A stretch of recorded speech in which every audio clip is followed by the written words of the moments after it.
그 설명을 단 좌시전 같은데 그 춘추시대에 점친 예들이 나옵니다. 점친 예들이. 그래서 예를 들어서 이렇게 나옵니다.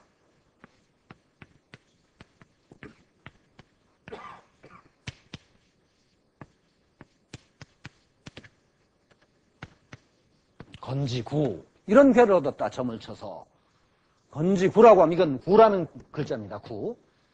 건지구라는 것은 건괴가 변하여서 직괴로 구괴가 나왔다는 겁니다. 이제 들어보면 이렇게 될 겁니다. 건괴는 바로 주역의 첫 괴입니다.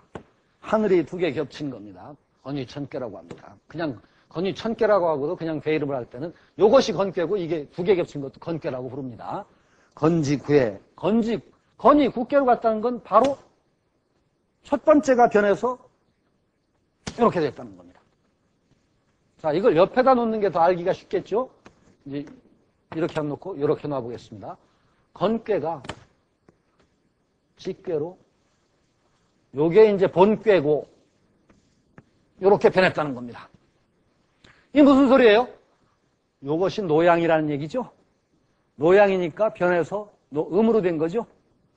이걸 건지구, 요건 건위천괴고 요게 천풍구괴입니다. 천풍이고 괴 이름이 바로 구입니다. 건지구 이렇게 표현합니다. 점을 쳐서 얻은 괴를 건지구다.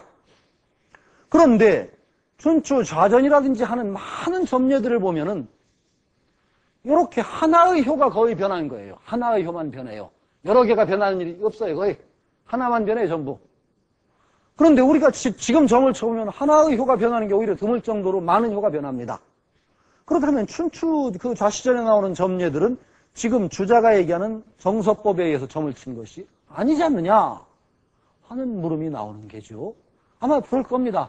그러니까 점법도 고정불변하게 하나만 있는 것은 아니라는 걸 여러분들이 알으셔야 됩니다.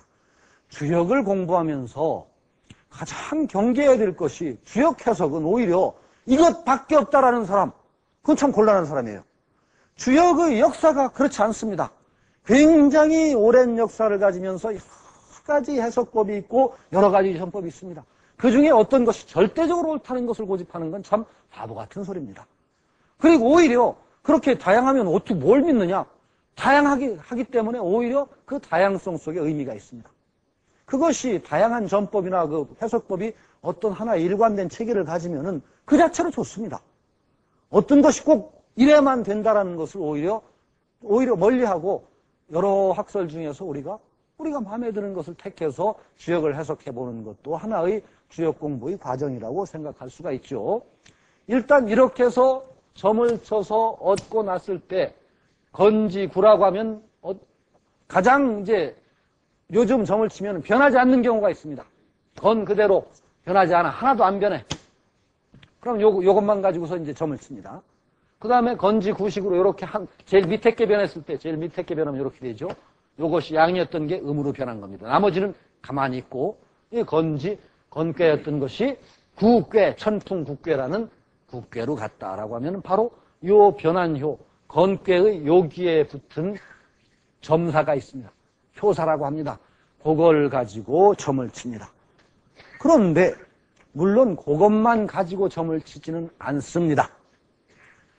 점사라고 하는 것은 하나의 해석 방법입니다. 그것도 모든 경우에 다 맞는 것이 아니라는 겁니다. 기본적으로는 우리는 이 점괘 자체를 뜯어볼 수 있어야 됩니다. 뜯어볼 수 있어야 됩니다.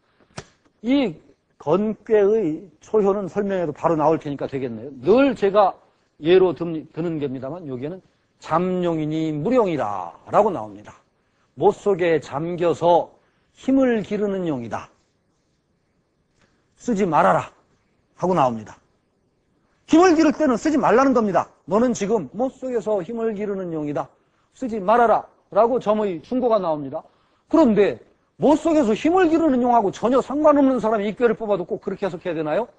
70 먹은 할아버지가 뽑았는데 이게 못 속에서 힘을 기르는 용이 아니라 이제 죽을 때를 기다리는 용일지도 모르거든요. 그런데 꼭 그렇게 해석해야 될 이유가 없죠. 그런 때는 그 점사에 따라서 그대로 해석할 수가 없죠. 그때는 그 점사를 오히려 참고로 하되 이 괴의 전체 배열, 음양이 어떻게 배열되어 있고 뭐가 어떻게 변했는가 이런 것들을 따져서 괴를 뜯어봄으로써 점을 쳐내야 됩니다. 그래서 이제 주역점이 또 어렵기도 한 게죠. 단순히 주역 거기에 딱 나온 그 문자 그대로 점을 친다면 얼마나 쉽겠어요. 그렇지가 않습니다. 그래서 전 강의에 제가 들었던 거 바로 권위천괴 어떤 사업하는 양반이 제가 아는 그 업하던 분한테 와서 점을 쳤는데 저 권위천괴가 나왔단 말이에요. 저도 그때까지는 권위천괴가 아주 좋은 꾀고 주역의 첫 꾀다 하늘을 상징하는 꾀고 그래서 엄청나게 기분이 좋게 생각하고 있었는데 이 점 치시는 분이 안 된다고 해서 보내더란 말이죠. 그래서 왜 안 되냐고 내가 가고 난 뒤에 물었더니 하늘에 무슨 손에 쥐는 게 있냐? 하늘은 말짱황이다. 돈 번다는 거하고 하늘하고는 도대체 그 직접적인 관계가 없는 것이다 라고 얘기를 한단 말이죠. 그것이 이제 꼭 하나의 꼭 또 딴 때도 그렇게 봐야 된다는 건 아니라는 겁니다. 그러니까 자기 상황에다가 그 괴를 어떻게 맞춰서 푸느냐가 대단히 어려운 문제로 남는다는 겁니다. 오늘은 여기서 접겠습니다.